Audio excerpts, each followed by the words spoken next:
अस्सलाम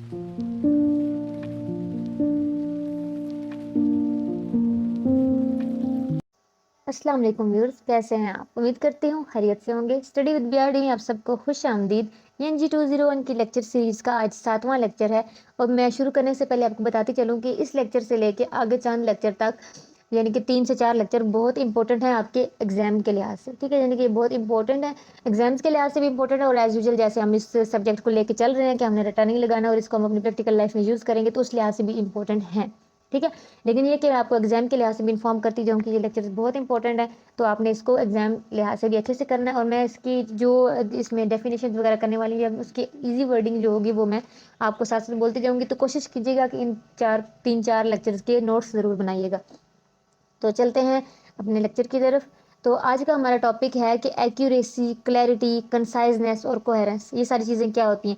ये किसी भी जो डॉक्यूमेंट होता है, गुड टेक्निकल कम्युनिकेशन होती है। देखें, आप नॉर्मली बात कर रहे हो, आपको शायद इतनी टेक्निक्स की ज़रूरत ना पड़े, लेकिन क्योंकि हम ऐसी चीज़ें, एक ऐसा डॉक्यूमेंट लिख रहे हैं जिसपे हमारी उसका पूरी ऑर्गेनाइजेशन का फ्यूचर डिपेंड कर रहा होता है। आपको उसकी ऑर्गेनाइजेशन इस चीज़ से बहुत इफेक्ट पड़ सकता है अगर आपका डॉक्यूमेंट अच्छा ना हो तो एक जो अच्छी गुड टेक्निकल कम्युनिकेशन, क्योंकि टेक्निकल कम्युनिकेशन ये सारी, इसमें आपको टेक्निक्स का ख्याल रखना होता है। वो कहते हैं कि गुड टेक्निकल कम्युनिकेशन में ज़रूरी है कि वो एक्यूरेट भी हो, क्लियर हो, कंसाइज हो, कोहेरेंट हो और अप्रोप्रिएट हो, ठीक है? अब ये सारी चीज़ें क्या हैं ये हम आगे जाके देखते हैं, ठीक है? एंड ये सारी चीज़ें होना ज़रूरी है आपके डॉक्यूमेंट में। अब एक्यूरेसी क्या होती है? What is accuracy? अब एक्यूरेसी को अगर मैं एक जो है वो जुमले में बोलूँ तो वो है कि clear presentation of main problem, ठीक है? यानी एक्यूरेसी के मतलब आपने केयरफुली कंफर्म्ड ट्रूथ और फैक्ट चीज़ें देनी है, ठीक है? यानी एक्यूरेसी ये है कि आपने मतलब टू द पॉइंट बात करनी है। कल मतलब अपने डॉक्यूमेंट में इधर उधर की बातें नहीं करनी। जो ट्रूथ, जो फैक्ट है ना, कंफर्मिंग फैक्ट है, आपने बिल्कुल डाउटफुल बात नहीं करनी। एक्यूरेसी का मतलब ये है कि अथेंटिक हो बात आपकी। एक्यूरेसी का मतलब ये है कि अथेंटिक होनी चाहिए, ठीक है? अथेंटिक, तो आपने जो ट्रूथ, जो फैक्ट है वो यूज़ करना है। तो आपका डॉक्यूमेंट ऐसा होना चाहिए कि वो एक्यूरेट हो, यानी कि फैक्ट पे मबनी हो, अगले को पता हो कि ये एक अथेंटिक डॉक्यूमेंट है। यानी कि एक्यूरेसी का अगर एक वर्ड में बोलूँ तो बोल सकते हैं कि अथेंटिक डॉक्यूमेंट होना चाहिए। तो एक्यूरेसी 3 किस्म की होती है: डॉक्यूमेंट की एक्यूरेसी, स्टाइलिस्टिक एक्यूरेसी और टेक्निकल एक्यूरेसी। डॉक्यूमेंट एक्यूरेसी जैसी बात है, यही है कि clear presentation of main problem, कि आपका डॉक्यूमेंट एक्यूरेट होना चाहिए, अथेंटिक होना चाहिए। स्टाइलिस्टिक एक्यूरेसी क्या है? यानी कि डॉक्यूमेंट को तो हमें समझ में आ गया कि जो डॉक्यूमेंट हमने लिखा है वो अथेंटिक होना चाहिए। स्टाइल का एक्यूरेट होना क्यों ज़रूरी है? स्टाइल का एक्यूरेट होना इसलिए ज़रूरी है कि आपको जो यूज़ ऑफ वर्ड है वो भी इतना ही अथेंटिक होना चाहिए। यानी ऐसा ना हो कि आप इन्फॉर्मेशन तो सही दे रहे हो लेकिन आप वर्ड्स ऐसे यूज़ कर रहे हो जो कंफ्यूज कर रहे हो सामने को, इसलिए। तो आपका जो स्टाइल है वो भी एक्यूरेट होना चाहिए। Careful use of words to express meanings, यानी जो आप कहना चाह रहे हो उसके लिए वो अल्फाज यूज़ करो जो बिल्कुल भी, जिनमें कोई भी कन्फ्यूजन ना हो, ठीक है? तो यानी इसका अगर एक लाइन में बोले, मैं अगर तारीफ बोलूँ तो वो क्या है कि careful use of language to express meanings, बस इतना, ठीक है? टेक्निकल एक्यूरेसी क्या होता है? टेक्निकल एक्यूरेसी जो है इसमें भी मतलब ओवरऑल आपके डॉक्यूमेंट जो है वो शुड बी, उसको क्लियर होना चाहिए, यानी कि देखने में जो है वो अच्छा लग रहा हो, ठीक है? यानी ऐसा ना हो कि सारी इन्फॉर्मेशन गड़बड़ हो रही है, ऐसा नहीं होना चाहिए, ठीक है? यानी कि इसमें आपकी स्टाइलिस्टिक एक्यूरेसी भी शामिल है कि आपका स्टाइल मतलब अच्छा होना चाहिए, लेकिन उसके साथ साथ और आपकी टेक्निकल एक्यूरेसी में क्या क्या चीज़ें शामिल हैं कि आप राइटर का जो है वो कंसेप्चुअली वो मास्टर हो अपने सब्जेक्ट में, उसे ग्रिप हो अपनी बात पे ताकि वो अच्छे तरीके से बात कर सके, ठीक है? उसके अलावा उससे वोकेबलरी पे भी ग्रिप होनी चाहिए, उसमें ये एबिलिटी हो कि वो जो सिचुएशन बयान करने जा रहा है उसको अच्छे से एनालिसिस उसका कर सकता है, ठीक है? और फिर जब जब वो स्टोर कर रहा है डाटा, यानी कि जब वो लिख रहा है उस सिचुएशन को, तो वो इस तरीके से लिखे कि मिनिमम से मिनिमम डिस्टॉर्शन हो, यानी सामने वाले को किसी किस्म की कन्फ्यूजन ना हो।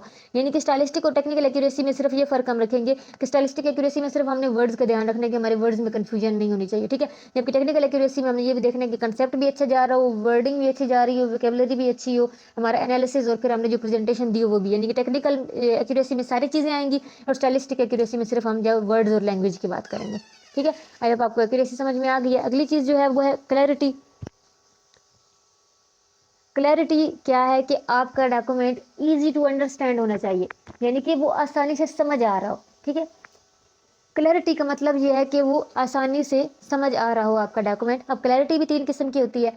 एक होती है स्ट्रक्चरल क्लैरिटी, एक होती है स्टाइलिस्टिक क्लैरिटी और एक होती है कॉन्टेक्सचुअल क्लैरिटी, ठीक है? अब सबसे पहले क्या है कि मतलब आपका जो डॉक्यूमेंट है वो जितना भी कॉम्प्लेक्स हो लेकिन वो आपके रीडर के लिए आसान होना चाहिए समझने में। क्लैरिटी का वैसे मतलब ये है, क्योंकि आपके रीडर मुख्तलिफ हो सकते हैं। आपका रीडर कोई जो है वो एक नॉर्मल बंदा भी हो सकता है, आपका रीडर ये भी हो सकता है कि कोई बड़ा स्पेशलिस्ट हो।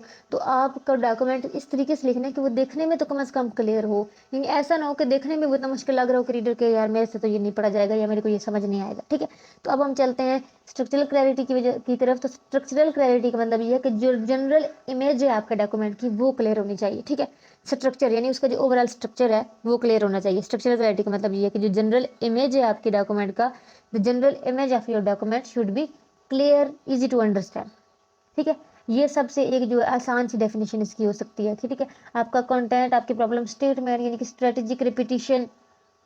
अब ये सारी चीज़ें अगर आप करोगे कि टेबल बना लो, कंटेंट का टेबल्स वगैरह बने हुए हो, आपने प्रॉब्लम स्टेटमेंट जो है वो शुरू में दी हुई हो, उसके अलावा आपने स्ट्रेटेजिक रिपीटिशन की हुई हो, यानी कि बार बार जो लफ्ज़ हैं वो बार बार एक ही लफ्ज़ रिपीट ना हो रहा हो, जहाँ रिपीट हो रहा है तो उसको स्ट्रेटेजी के लिहाज से आपने रिपीट किया हुआ है। तो ये सारी चीज़ें क्या है, प्रमोट करती हैं स्ट्रक्चरल क्लैरिटी को। इसके अलावा आप टाइटल्स यूज़ कर सकते हो, हेडिंग्स वगैरह देना यूज़ कर सकते हो। ये सारी चीज़ों से क्या होगा कि स्ट्रक्चर अच्छा बन जाएगा, क्लियर बन जाएगा। ठीक है, समझ आ गई ये चीज़ों की। ग्राफ्स वगैरह, टेबल्स वगैरह यूज़ हो सकते हैं, हेडिंग्स वगैरह दे लो, टाइटल वगैरह बना लो। ठीक है, इससे क्या स्ट्रक्चर क्लियर हो गया। अब पता चल रहा है कि अच्छा इस टॉपिक पे बात हो रही है, ये प्रॉब्लम थी, इसमें ये सब हेडिंग्स हैं, इस तरीके से ये हो गई। अब आगे आते हैं हम स्टाइलिस्टिक क्लैरिटी की तरफ। स्टाइलिस्टिक क्लैरिटी ये कि सिंपल एंड डायरेक्ट लैंग्वेज। ठीक है, कि आप जो लैंग्वेज यूज़ कर रहे हो वो सिंपल होनी चाहिए और डायरेक्ट होनी चाहिए। ठीक है, आसान ज़ुबान हो, कि बेशक आपका डॉक्यूमेंट जितना भी टेक्निकल हो, लेकिन कोशिश करें कि उस जो आप बात करना चाह रहे हो उसे सिंपल से सिंपल वर्ड्स में करो, ताकि आपका रीडर जैसा भी उसका बैकग्राउंड हो उसे आपकी बात समझ में आए। और उसके अलावा इनडायरेक्ट इधर उधर की बातें छेड़ने की ज़रूरत नहीं, डायरेक्ट लैंग्वेज यूज़ करो। ठीक है, सिंप्लिसिटी बहुत ज़्यादा ज़रूरी है, क्योंकि आपका रीडर कोई भी हो सकता है। उसके अलावा जो स्टाइलिस्टिक क्लैरिटी का दूसरा आंसर है वो है वर्ड चॉइस। कि वर्ड चॉइस एक बहुत वह इंपॉर्टेंट फैक्टर है स्टाइलिस्टिक क्लैरिटी का, कि सिंपल लैंग्वेज यूज़ करनी है जहाँ तक पॉसिबल हो सके। Abstract language, high specialized term जो होती है साइंस एंड टेक्नोलॉजी की, कोशिश करें कि उनको अवॉइड करें जहाँ तक हो सके। ठीक है, क्योंकि वो हर किसी की समझ में नहीं आती। अगली चीज़ है कंटेक्सचुअल क्लैरिटी। कॉन्टेक्स्ट का जो लफ्ज़ है इसको मकसद कहते हैं, यानी कि आपका जो लिखने का मकसद है वो भी क्लियर होना चाहिए। ठीक है, क्योंकि इससे क्या पता चलता है, आपके डॉक्यूमेंट की इंपॉर्टेंस पता चलती है, उसकी मतलब वो ऑथराइज्ड है या नहीं, वो चीज़ें पता चलती हैं। ठीक है, और उसकी इम्प्लीकेशन होनी चाहिए या नहीं, ये सारी चीज़ें आपकी कॉन्टेक्चुअल क्लैरिटी से पता चलेंगी। ठीक है, तो आपकी ये सारी चीज़ें कॉन्टेक्चुअल क्लैरिटी की वजह से ही आपका डॉक्यूमेंट इंपॉर्टेंट बनेगा, ऑथराइज्ड बनेगा, और उस पर इम्प्लीमेंटेशन होनी है या नहीं, ये सारी चीज़ें आपकी कॉन्टेक्चुअल क्लैरिटी से पता चलेंगी।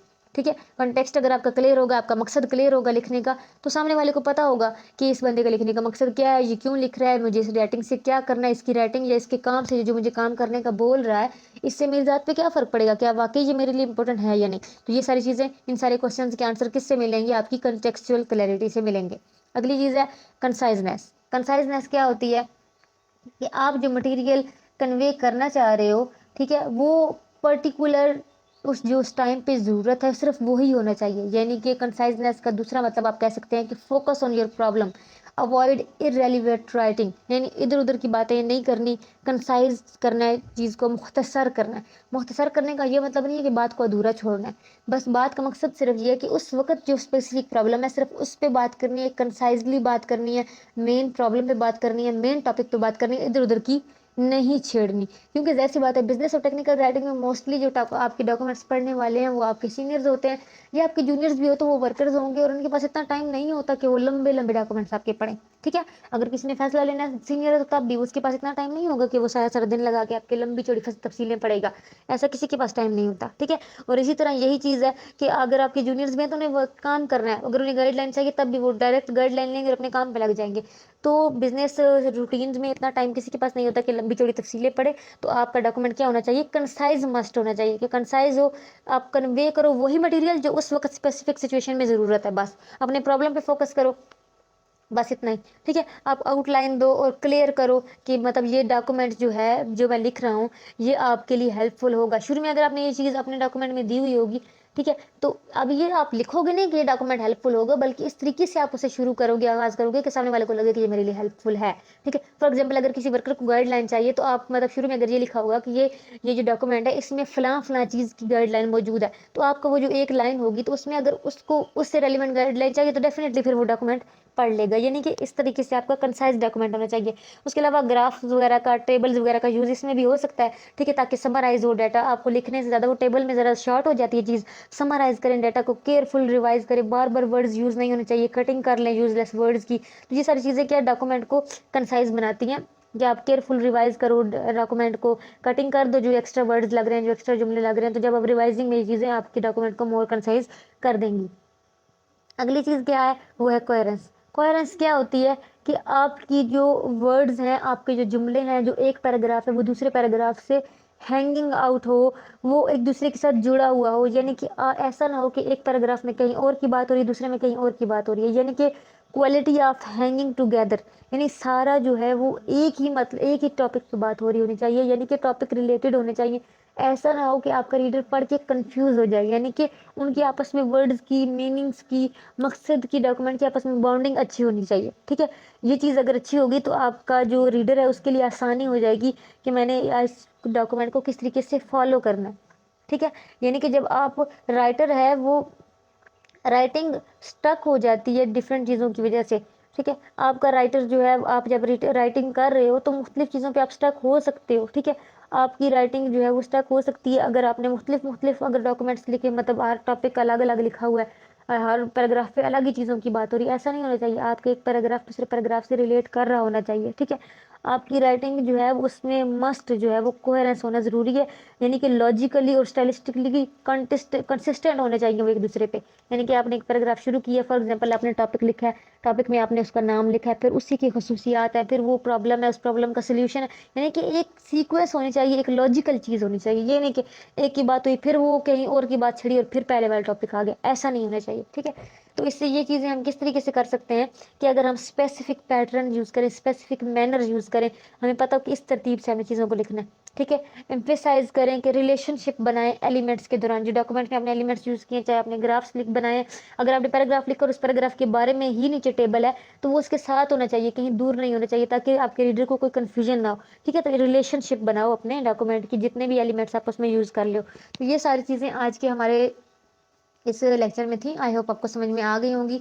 उसके अलावा अगली चीज़ जो है वो कोहेरेंस बनाने के लिए पैराग्राफ्स बनाए जाते हैं। ठीक है, पैराग्राफ्स की यहाँ पे कुछ नाम बताए गए हैं, यहाँ पे जस्ट आपको नाम ही याद करना है इनकी, क्योंकि डिटेल जो है वो बाद में आगे आएगी कि पैराग्राफ 4-5 किस्म के यहाँ पे इन्होंने बताए होते हैं। एक होता है एग्जाम्पलिफिकेशन, यानी कि पहले आप जो है वो कोई बात करते हो, फिर एग्जाम्पल दे के उस चीज़ को समझाना, एक ये पैराग्राफ की किस्म होती है। दूसरी होती है एनालिसिस करना, कि आपने कोई टॉपिक शुरू किया और एनालिसिस करो उसको, उसकी खसूसियात वगैरह बयान करना और ये सारी चीज़ें। ठीक है, एक पैराग्राफ की किस्म होती है जिसमें आप कंपैरिजन और कंट्रास्ट कर रहे होते हो, दो चीज़ों का कंपैरिजन और कंट्रास्ट हो रहा है। एक होता है डेफिनेशन का अंदाज, कि आप डिफाइन कर रहे हो, एक ही टॉपिक आपने लिया और उसको डिफाइन करते जा रहे हो, उसके बारे में जितनी इन्फॉर्मेशन आप दोगे। एक पैराग्राफ का स्टाइल होता है नंबरेशन का, कि आप नंबरिंग दे के चीज़ को लिख रहे हो, और एक होता है डिस्क्रिप्शन का, कि आप डिस्क्राइब कर रहे हो उस चीज़ों के बारे में। ठीक है, तो ये 4-5 नाम थे जो है वो यूज़ होते हैं जैसे। और यहाँ पे इन्होंने एक दो की यानी एग्जांपल देने की, जैसे मिसाल मैंने आपको बताई कि एग्जाम्पल पहले आप तारीफ लिखोगी फिर एग्जांपल दोगी, इस तरह नंबरेशन है कि आप नंबर्स दे लो। ये दो की इन्होंने यहाँ पे तारीफ बताई है, लेकिन इसको करने की ज़रूरत नहीं है, क्योंकि ये इन सब की जो है वो आगे डिटेल जो है वो आगे जाके लेक्चर्स में आएगी। बस यहाँ पे आपने पैराग्राफ्स कितने किस्म के होते हैं, 6 किस्म के होते हैं, और इनके नाम आपने याद कर लेने हैं। आई होप आपको आज का लेक्चर समझ में आ गया होगा। कोई भी कन्फ्यूजन हो कमेंट बॉक्स में पूछ सकते हैं। वीडियो अच्छी लगी हो तो लाइक करें, शेयर करें, और उसके अलावा चैनल को मस्त सब्सक्राइब करें, ताकि आपको आने वाले लेक्चर जो हैं वो बर वक्त मिलते रहें और कोई भी लेक्चर आपका मिस ना हो। दुआ में याद रखिएगा। अल्लाह हाफ़िज़।